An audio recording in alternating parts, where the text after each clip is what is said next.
जय श्री राम। आज के इस वीडियो में हम डिस्कस करने वाले हैं sir section 43B sub section H.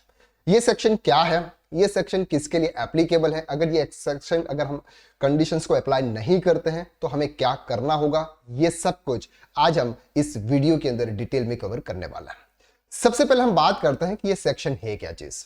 ये सेक्शन उनके लिए एप्लीकेबल है जो किसी एमएसएमई रजिस्टर्ड पर्सन, चाहे वो माइक्रो और स्मॉल पर्सन से अगर कोई गुड्स परचेस कर रहे हैं और उनको अगर टाइम पर पेमेंट नहीं कर रहे हैं तो ये सेक्शन उनके लिए एप्लीकेबल है।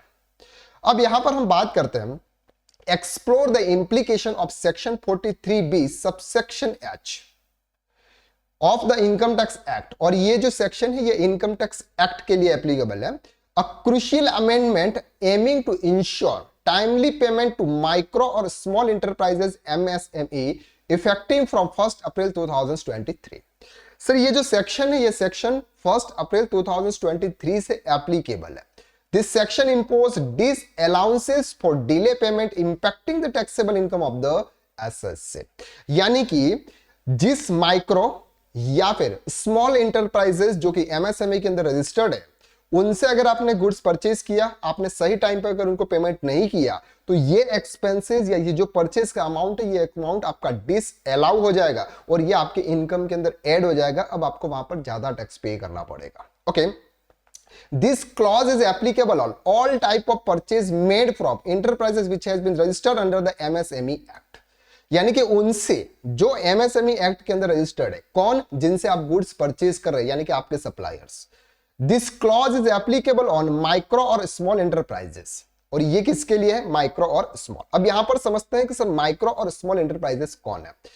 माइक्रो की अगर हम बात करें तो investment in plant and machinery should not exceed 1 crore rupees. यानी कि जिन्होंने प्लांट एंड मशीनरी में 1 करोड़ से ज्यादा का इन्वेस्टमेंट नहीं किया होगा और उनका जो टर्नओवर है वो 5 करोड़ रुपीस तक का टर्नओवर होगा, वो आते हैं सर माइक्रो में। अब हम बात करते हैं sir small enterprises. Small enterprises का मतलब होता है कि सर उन्होंने plant and machinery should not exceed 10 crore से ज्यादा का इन्वेस्टमेंट नहीं किया है और turnover should not exceed 50 crore, यानी कि 50 करोड़ रुपीस तक का अगर उनका टर्नओवर है तो उनको हम बोलते हैं सर स्मॉल एंटरप्राइजेस। अब यहां पर माइक्रो और स्मॉल एंटरप्राइजेस से अगर आप कोई भी गुड्स परचेज कर रहे हैं, फॉर एग्जांपल, ध्यान से समझ, एग्जांपल के साथ में समझेंगे सर आपको इजीली समझ में आ जाएगा। फॉर एग्जांपल, आप एक ऐप से आपने कोई भी गुड्स परचेज किया। अब ये जो ए है ये एमएसएमई के अंदर रजिस्टर्ड है और ये माइक्रो है, ठीक है, यानी कि जिनका टर्नओवर से 5 करोड़ से नीचे है। अब सर आपने इनसे आपने गुड्स परचेज किया और गुड्स की जो वैल्यू थी फॉर एग्जांपल 1 लाख रुपीस की वैल्यू थी।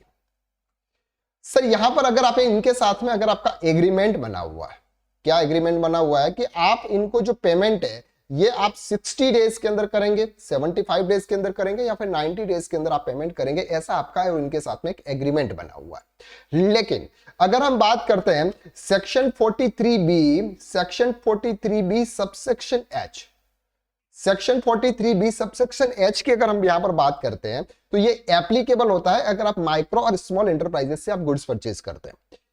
अगर आपका एग्रीमेंट है तो आपको 45 डेज के अंदर अंदर सर सामने वाली पार्टीज को आपको पेमेंट करना है।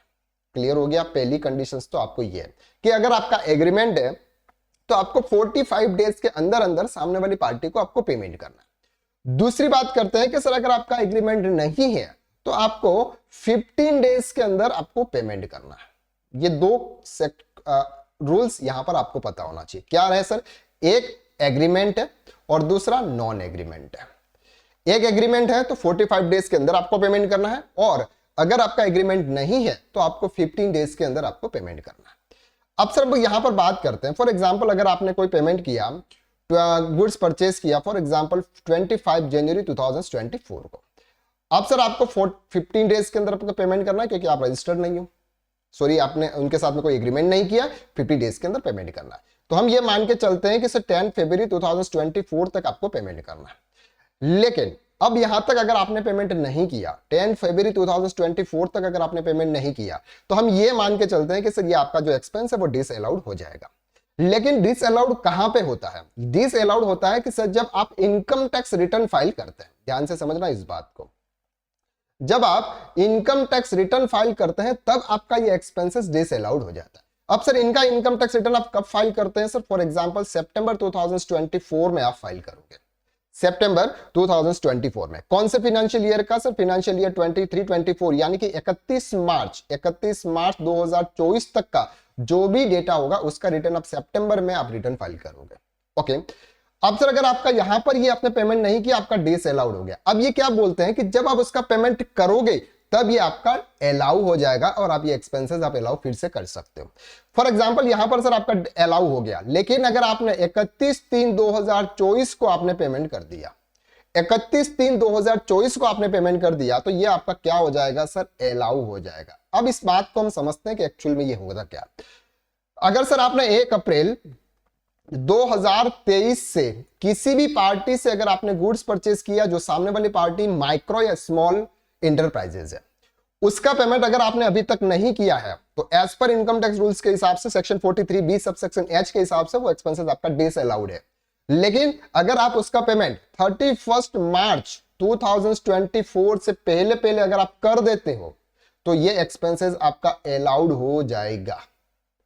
क्लियर हो गया? एक कंडीशंस तो आपकी ये हो गई। दूसरी बात करते हैं, फॉर एग्जांपल अगर आपने 15 मार्च 2024 को आपने कोई गुड्स परचेज किया, 15 मार्च 2024 को आपने गुड्स परचेज किया और उसका पेमेंट अगर आपने पेमेंट किया सर 3/3/2024 को, तो ये एक्सपेंसेस सर आपका अलाउड माना जाएगा। या फिर अगर आपका एग्रीमेंट किया हो तो 45 डेज आप कैलकुलेट कर लीजिएगा। अब सर हम यहां पर बात करते हैं, फॉर एग्जांपल अगर आपने 20 मार्च 2024 को आपने गुड्स परचेज किया, अब सर आपको पेमेंट कब करना है? 5/4/2024 तक आपको पेमेंट करना है।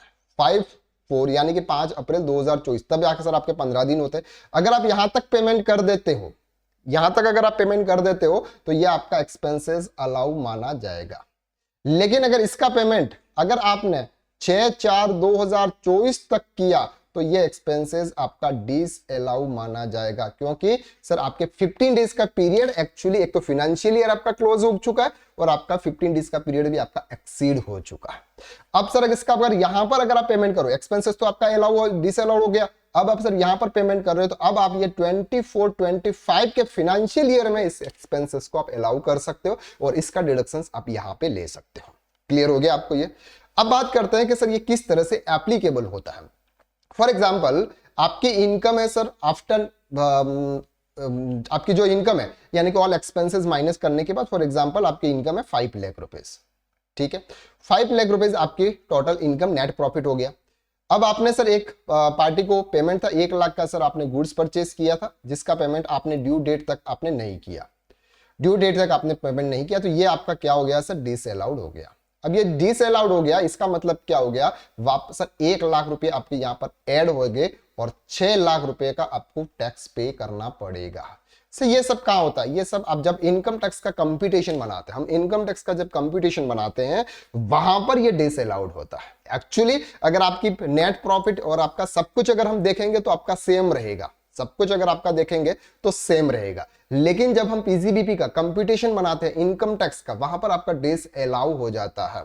तो यहां पर आपको यह चीज ध्यान रखनी है कि अगर आप किसी एमएसएमई रजिस्टर्ड पर्सन से अगर आप गुड्स परचेज कर रहे हैं, वो माइक्रो या स्मॉल इंटरप्राइजेस हैं और आपने अगर उनको ड्यू डेट तक पेमेंट अभी तक नहीं किया हुआ है, तो ऐसी पार्टी को आप थोड़ा सा रिकॉग्नाइज कीजिए और उनको 31 मार्च तक आप पेमेंट कर दीजिए अगर आप इन एक्सपेंसेस को अलाउ करना चाहते हो तो।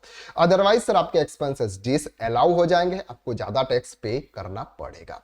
आई होप कि इस वीडियो के अंदर हमने जो कुछ भी बताया वो आपको इजीली क्लियर हुआ। अगर ये वीडियो अच्छा लगा तो वीडियो को लाइक कीजिएगा, शेयर कीजिएगा और अगर अभी तक आपने हमारे इस चैनल को सब्सक्राइब नहीं किया है तो जल्दी से जल्दी कर लीजिएगा। तो आज के लिए बस इतना, नेक्स्ट वीडियो में हम फिर मुलाकात करते हैं, तब तक के लिए जय श्री राम।